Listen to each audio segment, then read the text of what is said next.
Abraham was favored by God because he was righteous and he did what God wanted.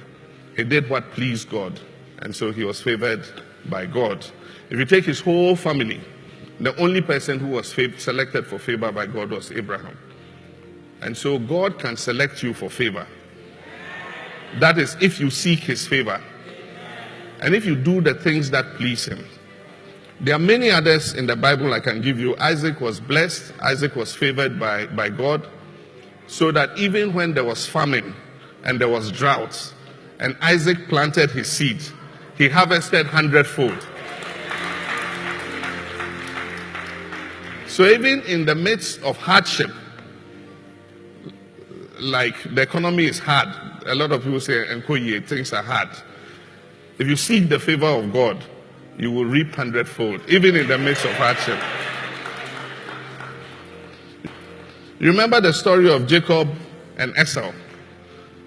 God favored Jacob, and eventually Jacob got the blessings of his father. And Jacob prospered and became a very rich man, very wealthy. Remember the story of Joseph. Joseph was sold into bondage by his brothers.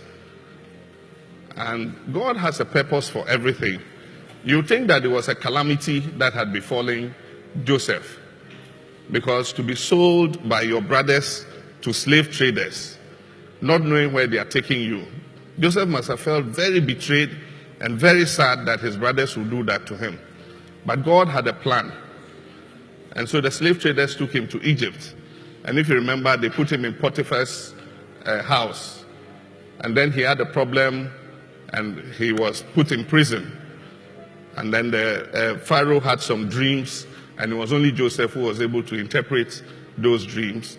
And so Pharaoh brought him and made him his chief minister. And eventually, it was him who saved his brothers who had sold him into slavery. Because his brothers, there was a famine, and they had no food, and they said, "Let's go to Egypt and look for food." And when they went, their brother was the chief minister, and he gave them food to take back to his father. So that is God's favor. And when it's manifesting, it will manifest in different ways. Initially, you think God has done something to you. You ask yourself, "God, but why are you putting me through this? Why are you doing this to me?" But in the end, when you have hindsight, you see that God was preparing you to manifest the favor that he had placed in you. Amen.